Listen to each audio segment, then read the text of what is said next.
Yeah, we were like just getting into Google when you like called in here. Wait a minute, it's Bet. We have Bet over here. Our Bet.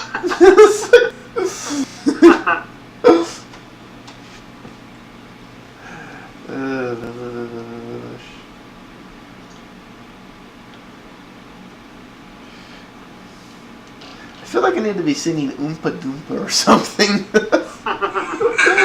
Why though? Maybe, I think one of the things we have to have on the soundboard is Jeopardy.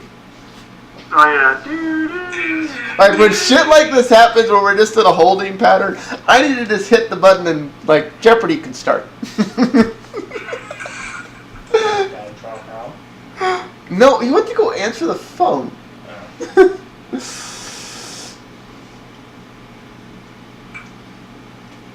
That tiny? Yeah, that's tiny. Alright, sorry. There we go, he's back! Back. Yeah. Yes, Google. Excuse me. Yes, Bet. It's Facebook is spawning Google, and yes, Comcast and NBC have merged. But we actually skipped over that story, believe it or not. Yeah, that's an important story. I didn't even notice that. Oh, dang! I didn't notice it wasn't highlighted. Yeah. It's like we had just actually finished up bit on the thank you, Captain Obvious. We'd done a transition from the Apple privacy stuff into the, because they're calling Apple and Google and everybody else back to DC, and I figured, I figured this Captain Obvious story with Android supposedly has a security vulnerability, and the security vulnerability is anybody who's signing into an unsecured Wi-Fi connection can be monitored. I was just, I'm like, yeah. And so that was where we'd left off. We were like, we just figured that summed up the intelligence of John Q. Public and Washington, D.C. combined. That was news somehow.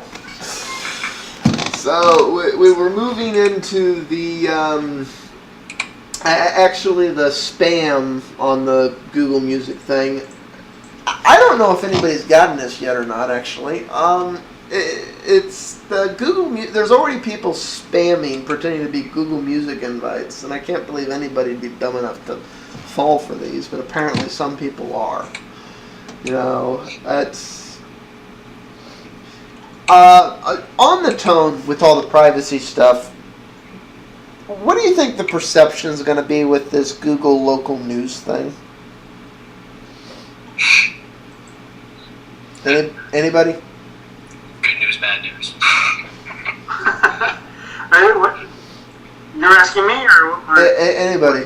Bit, Dark, Todd, anybody? I never heard about it though. Basically, if Google knows where you are, like if you're signed into your Google account, it will aggregate news local to you. Like if you're in Seattle and... Shall we get our tinfoil hat ready? Well, like... my question would be how are they doing it? By is it on the GPS or something? Or off of it's a cell tower read? Like for mobile, it'd be off of the cell tower read or the IP geolocation. I don't care then. Fine. They're just using a nearby tower to say, okay, well, this is relatively close. They're in the city. Well, and what's really stupid. And I'm sure there's privacy nuts who'll go nuts, and I'm sure DC will give them the 5th degree about it. Why are you giving people quality content that's relevant to where they are? It's like, I know. I understand. People gotta. What about those foreign sites that say, "Oh, fire chicks near you"? I was like, okay, why do you know I'm near that city? Well, the other thing on this is they actually already do this, believe it or not. Anytime you search for something in Google, it tweaks the results based on where your IP is. Like if I'm in Texas and I Google for pizza place, if I'm in Houston, Texas and I Google for pizza place, it's going to show me all the pizza places in Houston, Texas. Because you get a lot of advertisement that if there are advertisers that are in your region pertaining to your search content. Places for pizza there. Let's call it Hickville, Rhode Island. Okay, and I see a map. And map of Hickville. is that where you are? Yeah, Hickville. I'm just calling it Hickville. Yeah, and I mean, that's useful. It's relevant information that they're geotech. I mean, I don't want to be seeing a news feed about Abu Dhabi if I'm in Los Angeles. You know, I want to be seeing, I want to be seeing the relevant news. I mean, I don't understand how this local news curation could be anything but a bad thing. Because I got news for you. They already know where you are. Through nothing but your IP, they know where you are. I guarantee it. That's. Oh, well, wait a minute. This article is about swiping the Wi-Fi tokens. That's a bit different. What, for the local news one? That's one of the ways they'd be doing it. Well, this is Android vulnerability. Oh, no. Oh, you're talking about... Which one are we on? We were on the Google News one. Are you talking about the Captain Obvious one where they're... yeah. Yeah, okay. That was the one we just finished up on before you signed. Oh, okay. You just finished up. No. We can go into it more. No, that's fine. Google launches news near you. All right, now I'm on the same page. I don't know how you... Well, okay, on that, though, a bit, I don't disagree that the ability to swipe the tokens over an unsecure Wi-Fi is a potential concern, but how would you secure that in such a way that it could communicate? Because, I mean, at some point it has to unwrap for it to be able to sync, because it is syncing over the internet. And if you're going over an unsecured Wi-Fi, I mean, the ability for a man-in-the-middle attack exists. How would you close that? Oh, well, man-in-the-middle attack exists anywhere if you're especially on a public network. I mean, Wi-Fi is that way. I mean, somebody can fool and make themselves look like a router, and the device still think of it. I mean, even on the best desktop computers that we have, if my computer thinks that the middleman is an actual router, I'm screwed, really. And you have to trick the user, though, many times for man-in-the-middle attacks to get you some bit of information for that to start. But I don't know. I mean, I haven't read the full article. What is the article suggesting? I just saw basically, if you're doing any syncing or entering of your calendar or things like that over the unsecured Wi-Fi connection, the ability to intercept and get this private information exists. And I'm like, this is news? I'm sorry. It's like you were saying. If you're stupid enough to connect to that, and it's somebody really interested in capturing your info. That's saying any Android device set to... well, then don't set it to automatically connect, I guess, is what they're... Yeah. It's like, basically, if you set your device to auto-connect to all unsecured networks, which you can enable, but why would you? Then you've opened yourself to man-in-the-middle attacks. Wow, this is news? Mine doesn't do that. I don't know about yours, Tiny. Does your Nexus One auto-connect to any Wi-Fi? It tells you it's there, but it doesn't auto-connect. I'm messing with it now. I gotta find it all. Yeah, it's like I can go walk around the neighborhood here, and my phone will go ping. Yeah, mine will tell me, yes, I've detected your neighbor's unsecured Wi-Fi. Would you like to connect? No. It's like but it doesn't just auto do it. Unless I've connected to the network before. Then it will use whatever my programmed things are. But yeah. Getting back to the local news, moving on. Okay, last Google story. What do we think about Netflix coming to Android? I thought it was already there. You mean Android doesn't have Netflix? It does now, and it's kind of a shallow victory because it's on a handful of devices. It's not on every Android device. Yeah, but some hacking cracker and get your way around that. Yeah, there have been people that have been able to get it working on the original Droid, so... Yeah, well, and I'm sure within 6 months it'll be on every Android device. Hey, WebOS still doesn't have Netflix. Yeah, it's... Well, let's see, here's the real thing here. I want Netflix on all these devices, but with these bandwidth caps, I'm like, how can you use it? I want to see what your bandwidth bill is. For those of you who don't know, Tiny has been using his unmetered AT&T bandwidth with Netflix.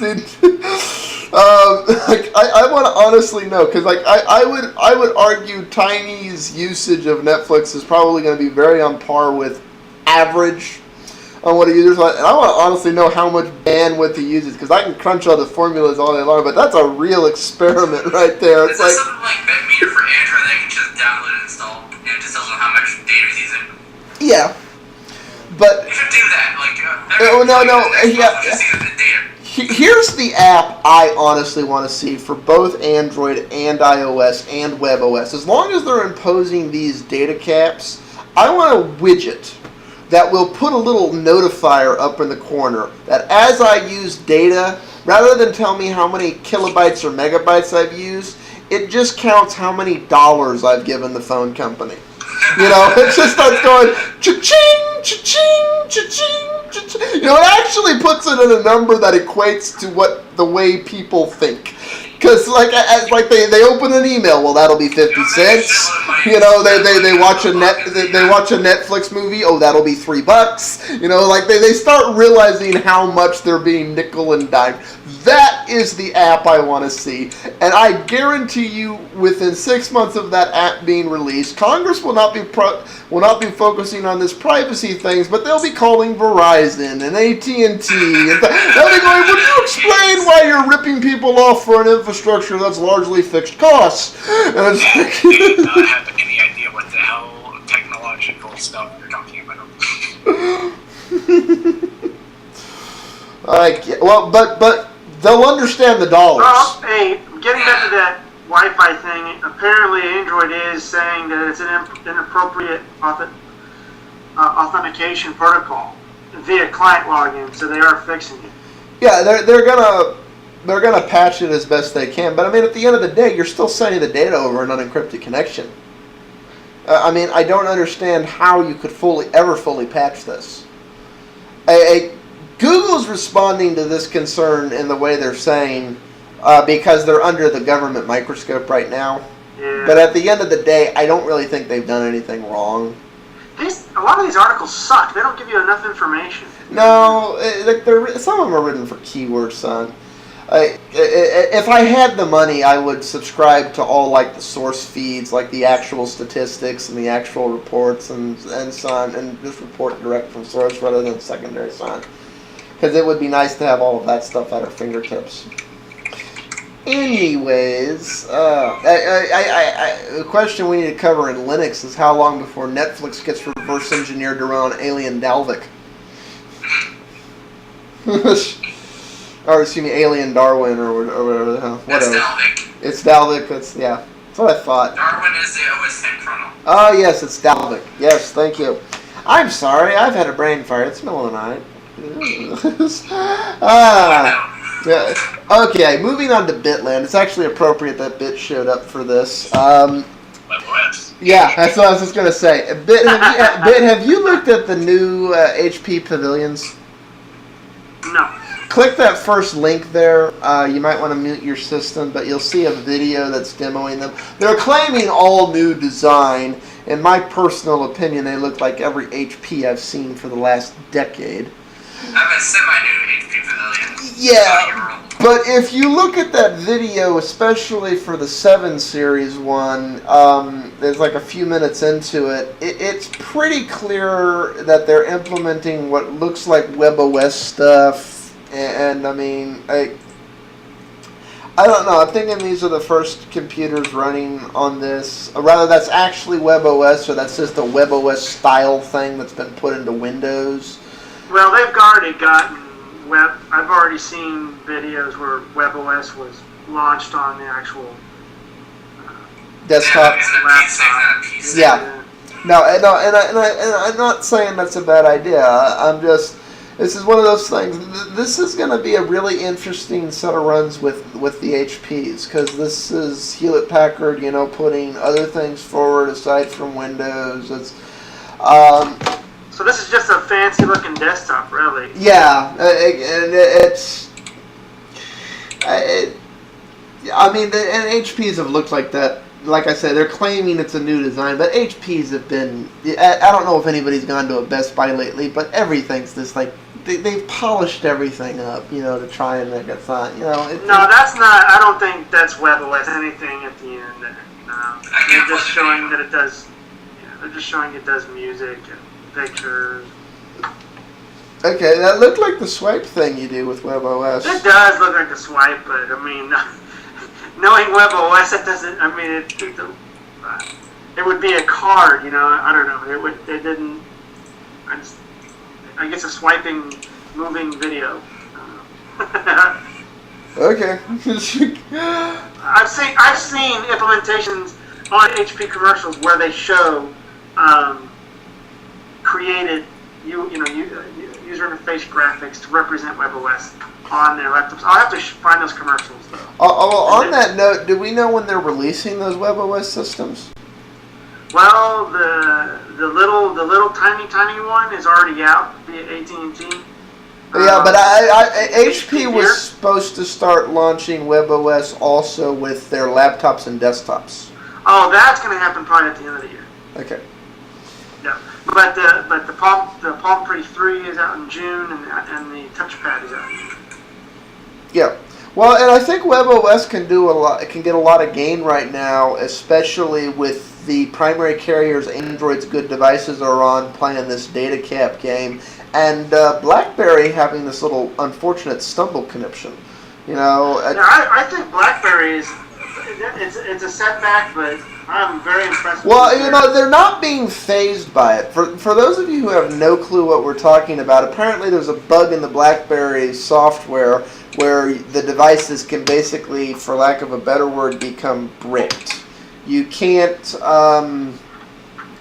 register them. They're just they're stuck. You can't use them. You can't do anything, and you have to send them back to BlackBerry and have them BlackBerry basically recalled them. Yeah. But they're not letting that phase them because they're going to be launching them in the UK next month. Yeah, I mean, and I love WebOS to death, but boy, they have such few applications. I'm always one to say there's too many applications, but they have so little that it No. Let's be fair. Phone 7 has less. I thought Windows Phone had more. They do. Okay, never mind then. I thought Windows Phone had more than WebOS. Yeah, I thought because Windows App Play surpassed WebOS, I believe. Oh, that's bad then. No, HP needs to get on that. One of two things need to happen then. Either WebOS needs to run Alien Dalvik and start running Android apps in emulation, or they need to get on that quickly because that's. And it's their own damn fault HP's trying, and they're going to get there, but the thing of it is that they released a lot of the APIs too late. For instance, if WebOS like 1.4.5, you couldn't even capture anything from the microphone. You couldn't do anything that would represent like building an FTP server. And then if you really wanted to get into hardcore games like using C or C++, they eventually launched a PDK. So it kind of when they came out swinging, there wasn't a whole lot of meat behind it, other than a really awesome. So basically, until about 6 months ago, you couldn't even call basic functions. Well, like some features of the phones were just off limits, totally. You couldn't capture them. Now all of that changed with WebOS 2.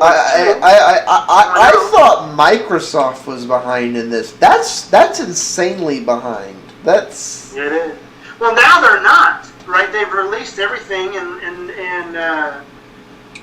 previews of the other stuff, but now it's kind of like it's game time now. In other words, WebOS true to fashion app development, where you have access to most of the APIs that you would expect on other.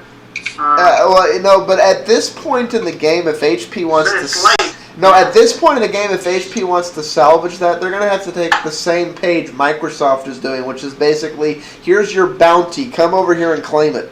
That is what it's going to take at this point if they were that far behind. Because there's plenty of people who will come if you wave like $2,000 or $3,000 in front of them, but anything short of that, they're like, well, I have this other thing over here. Why should I devote any attention to you? Yeah. So I think Windows has around 15,000 apps now. I know they're over 10,000. I don't know if they've actually crossed. WebOS is not over 10,000. I don't think. Okay, then I take back my previous erroneous statement. I am not a fan of BlackBerry, but I do see potential there. I don't know about you, Commodore or Dark. Do either one of you have any feelings one way or the other on BlackBerry? What? They're typing now. They're doing other No, he's stuff. typing. I'm not. I was asking if either one of you had opinions on BlackBerry. BlackBerry. Well, they were good for business back in the day, but that's because they supported Exchange. But really, what's a killer feature now? Oh, I don't know. I'm actually a big fan of the new BlackBerry QNX. You know, I had a BlackBerry way back when, but as soon as BlackBerry puts QNX on their newer phones, maybe next year, that's going to be a serious contender for me to consider. Because QNX operates just like WebOS with gestures and things like that. So it's like at the end of the day, And you they don't have care it. about the philosophies. You just want the I can swipe. It's like- Well, look, I'm not going to get hindered by WebOS if the apps don't move. It is hard to get by. I love it, and I stick by it. But there comes a point that, geez, okay, is it going to take off or not? So. Well, no, that's the thing. I'm sorry. We are past the 1980s free-for-all phase. We're now moving into the 90s, where we're narrowing down to who are our big two and who's our third and fourth odd man out. And it's looking more and more like the big two are Android and iOS. So, like, I don't know who... I saw that. I have no idea who just tried to call. It's like...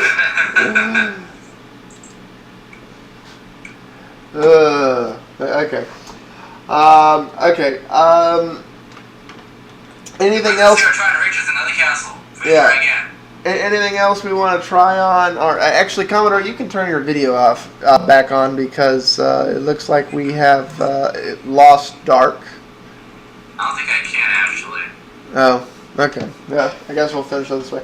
I think we've gone over everything, unless there's anything here you wanted to rehash on bit that we already covered. Is there anything in the top half that interested you enough to like throw in your 2 cents? Well, let's see. I know I've been reading some of these articles that you've been talking. There's some really interesting shit in here this week, actually. We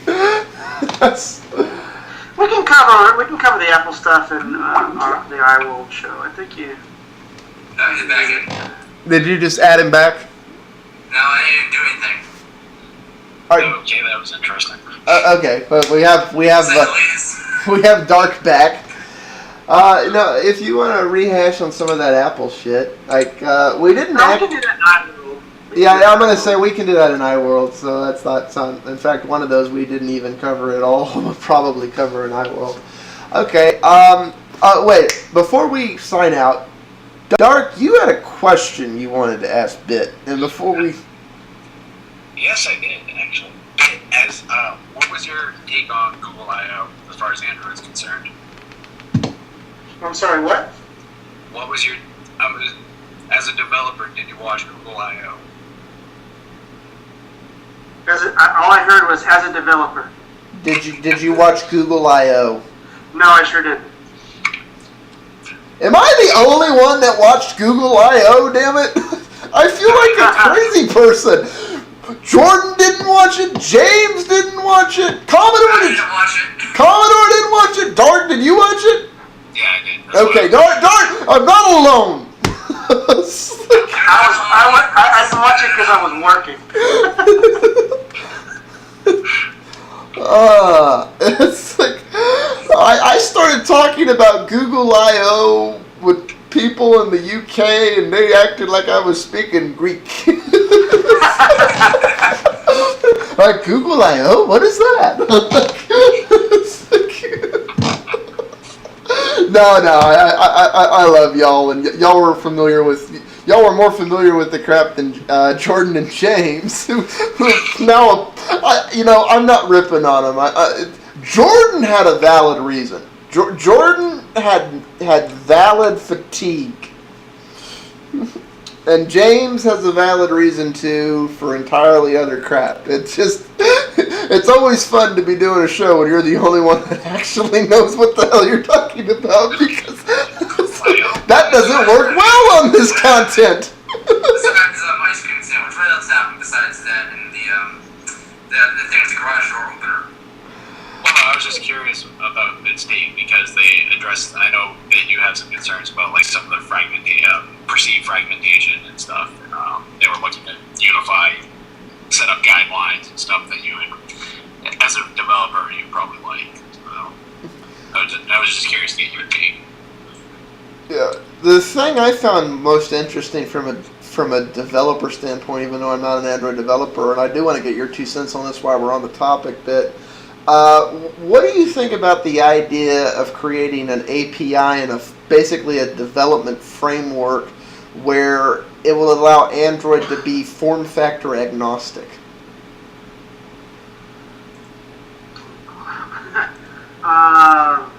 That's what they said they're going to do. I'm like, I like the idea from a marketing standpoint, but the geek in me is like, how can you make one that is truly platform agnostic, where I can just send the exact same commands at the OS on a slate, on a refrigerator, on a set-top box, and it will react seamlessly. That's what they say they're doing. But I'm like, that'll be one hell of an accomplishment. Like, well, let's see. Is there any news articles on it or anything pertaining to it, or? It's like so they say it's a universal wrapper for form factor. Yeah, basically they're gonna say you will be able to write one app and one app only. For when Ice Cream comes out, you're gonna get basically the phone, the tablet, and the Google TV will all be Android. And you'll write one app, and it will adapt to all of them and anything else they throw Android on. Where the UI will be self-adjusting. You'll write one app, and it'll somehow adjust to something you're communicating with through a remote versus touch. Pixie dust and fairy dust. The only way I can think of that you could do that is where you have some kind of an API or framework where you're calling functions, and the different form factors have a wrapper that says this function is tied to this thing. So that, if you plug in a game controller on the Google TV, it would control the game in the same way the touch gestures would on the slate.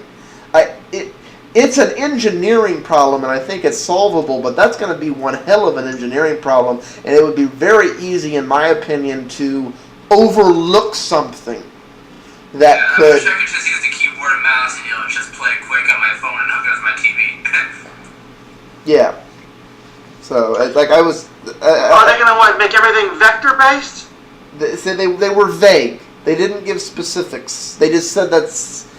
I'm telling you the marketing from I/O. It's like as a developer. Give me an article. And then I don't have I don't have an article. This is literally straight from the I/O conference. This is from the. So we know it could be vaporware. This is the guy standing on.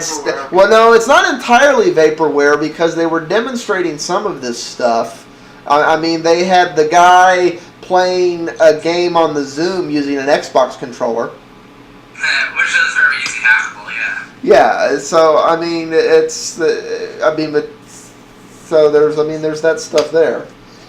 Java allows you to do, a lot of cross-platform Well, that is excluding what Microsoft likes to try to prevent and stuff. But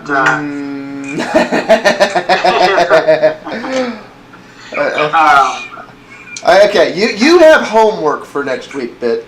Your homework for next week is to find some point between now and next week's PC versus Mac to spend 2 hours watching, or at least watch part one, day one of I.O. And all the Android announcements, so you can give your 2 cents as a developer. Because I'm with Dark. Since you're a developer and you develop for Android and stuff, I would like to get your feedback on a lot of it. I'm in the middle of developing for Android. I don't have for my hospital application, I'm in the middle of it, yes.